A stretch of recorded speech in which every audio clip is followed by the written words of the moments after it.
The Five Nights at Freddy's 2 movie releases at the end of the year, specifically the 3rd of December.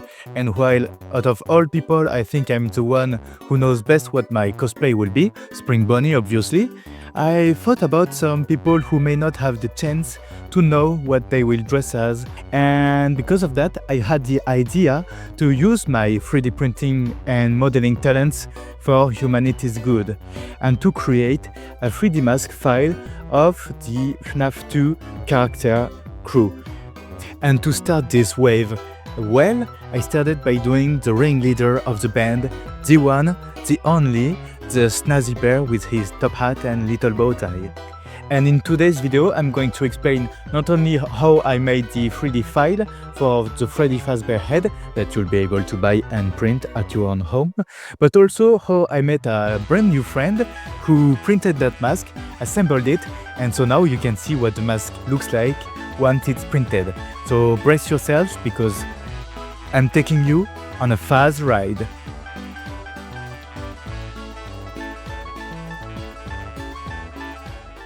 The first step to creating basically anything is to make a sketch, which I didn't do. I didn't do because I'm just lazy. So scratch that, I didn't make a sketch. Okay, the actual first step is to go on Sketchfab, a website where you can post and download 3D models of any kind. And I searched for official models of Wizard Freddy Fazbear because the wizard form doesn't have any holes or anything, so it fits pretty well. And then I found a file that I liked, I downloaded it, and is that it? Can I print it? No, I can't, because the file is in a FBX format, a 3D model file, which is not compatible with 3D printing. So what did I do? Well, I imported this file into Blender and converted it into an STL format, which is compatible with 3D printing. But is that it? Can I print it now? No, I can't, because if I do that, not only will the entire head be one solid block, and I don't want that, but once I will have it printed, how am I managed to wear it? Will it be the right size? I don't know. So what do? I go into Fusion 360, my beloved CAD software that I love with my entire heart, and I import this model alongside a human reference model, which actually has a name. His name is Nakey for some reason, and he's the purple abomination that helps me scale all of my files around to be wearable, you know.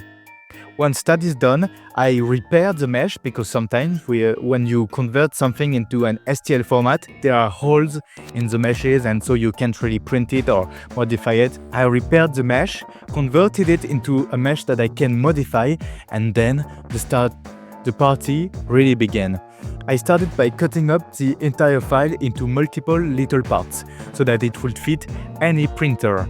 And then I made a hole for your head to fit in, a support structure for everything to be linked together, various holes for the screws and bolts, and little grooves so that you can assemble it very easily. And once that was done, I could finally release the file.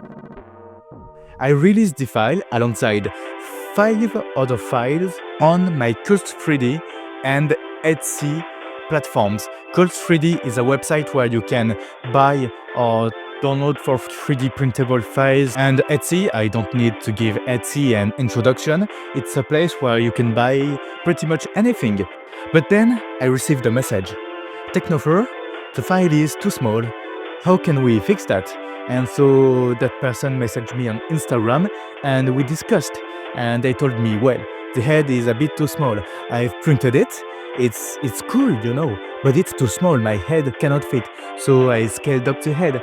And then they told me, oh, can you make a little groove for the hat and change this and change that? And as the discussion went on, I started changing more and more details of this suit. I started changing the grooves and changing the bolts and changing a lot of things. A bit of time later, we ended up with a fully functional, fully wearable mask with a top hat that you can take off and put back on, and a movable jaw. That person, ladies and gentlemen, is my friend the motorist. also known as Fantasy and Fun on Instagram. You can check out our creations on Instagram if you want. They are really cool, I assure you. But now I think it's time to actually show you how he built the mask, so that if you end up buying the file, you can, know what to do. So I leave it on to the motorist for the explanations.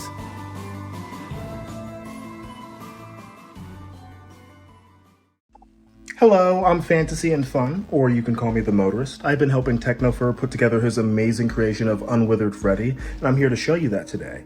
So let's get started, of course. So you want to make a Freddy head, or a FNAF cosplay. You're going to need a couple things. A 3D print, sanding paper, Bondo spot putty, acetone, and primer. What you're going to want to do first is you're going to want to mix Bondo spot putty and acetone in a 1-to-1 ratio, and have a paintbrush, and preferably some sort of thing to mix it in. You're going to want to paint that on in thin layers going against the grain of the print.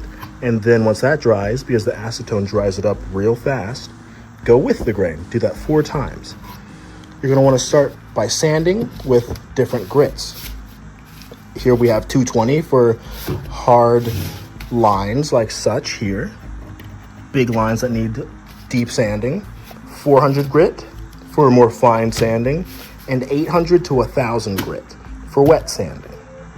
So what I do, you mix your acetone and Bondo spot putty, paint it on, and it comes out a nice reddish color here.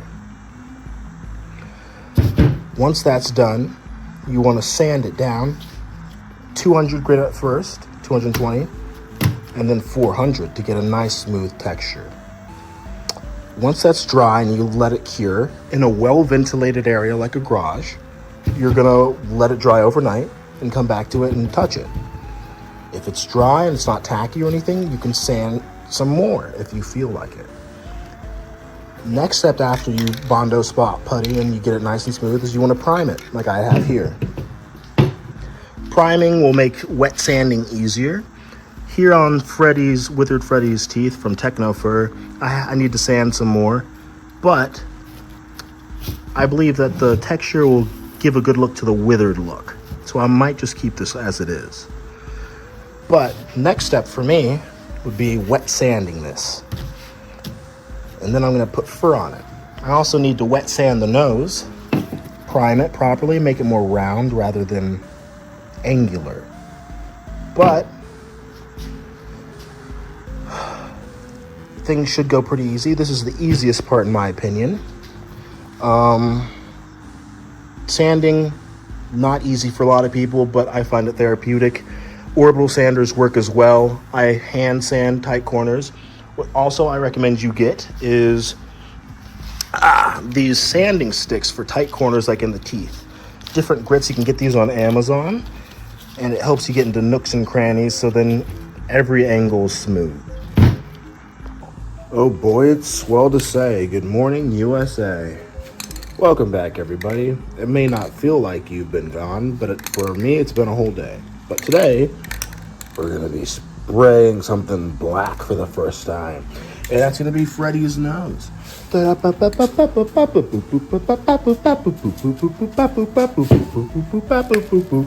Alright, so I can do this one-handed. Alright, I always trust Rust-Oleum.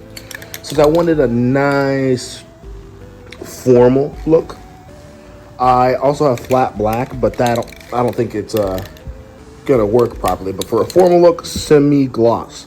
Think about it. Anything that you see out in public, toys, animatronics, anything, has a slight sheen. Not too glossy, semi-gloss. So let's see what we can do here. Ignore Freddy here. If he gets a little bit of misting, he'll be covered up. But this, let's see here.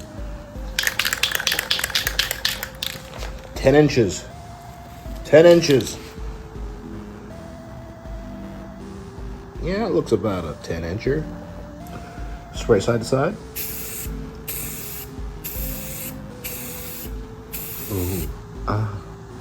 Ooh. Nasty she is. Look at her. There, look at that. Goodness gracious. Oh, motto for me, baby. Nasty. Do I make you Randy, baby? Oh, look at that. That's making me Randy. Oh, just one more. Quarter turn. Oh, ow. Look at that. We got a boopable nose. Wait, do not overspray. You can always put on light layers. You can always come back. Ta-da!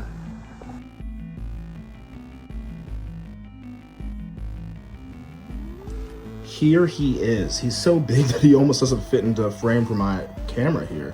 But Withered Freddy, of course everyone knows, but this is Unwithered Freddy, made by Technofur. So of course there's a little deviation. Of course he's got freckles where Withered Freddy wouldn't, but he is massive. I would say he weighs 7 to 10 pounds. This guy is big. He's beefy.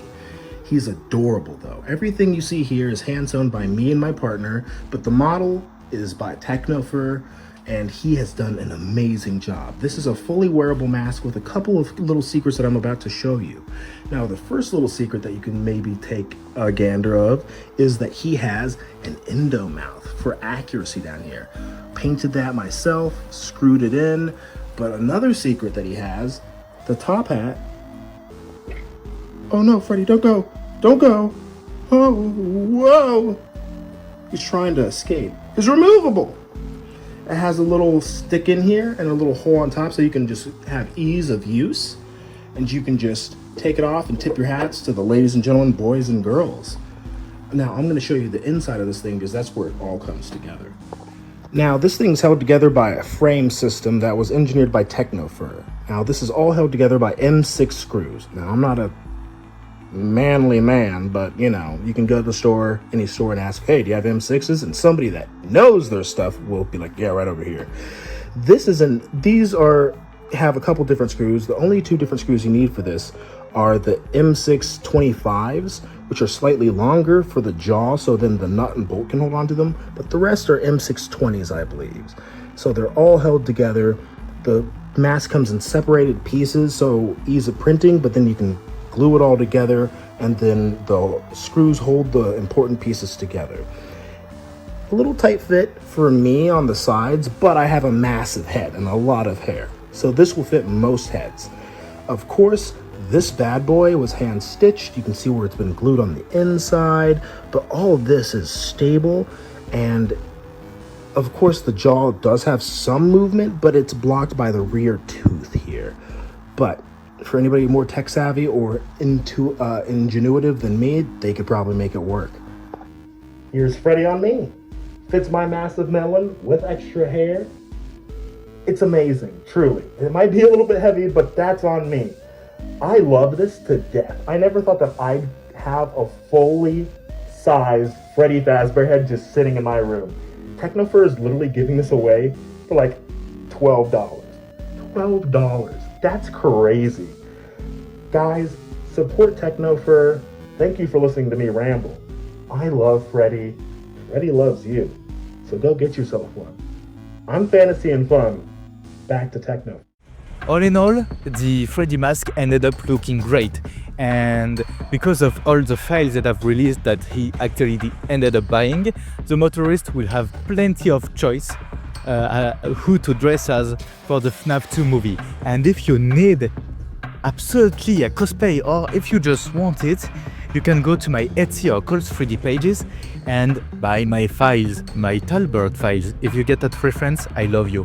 It's also important to know that the more files I release, the better I get at it. And if we're to be honest, the two best ones are the ones that I've just released. The Spring Bunny one, because it's Spring Bunny. I mean, who cannot love Spring Bunny? Which is actually the 2.0 of my first Spring Bunny mask, which I showed a tutorial of on my channel a long time ago. And of course the Unwithered Foxy mask, which is just perfection. I made an eye patch that you can open and close and it can stay open. I made a moving jaw, and I made separate teeth. I made everything so that Foxy will be perfect, and Spring Bunny as well. So that's it for this particular video, guys. If you enjoyed it, please leave a comment, I guess. But most importantly, all of these projects that I'm making, the masks that I'm selling at all, is to support the Springlock project.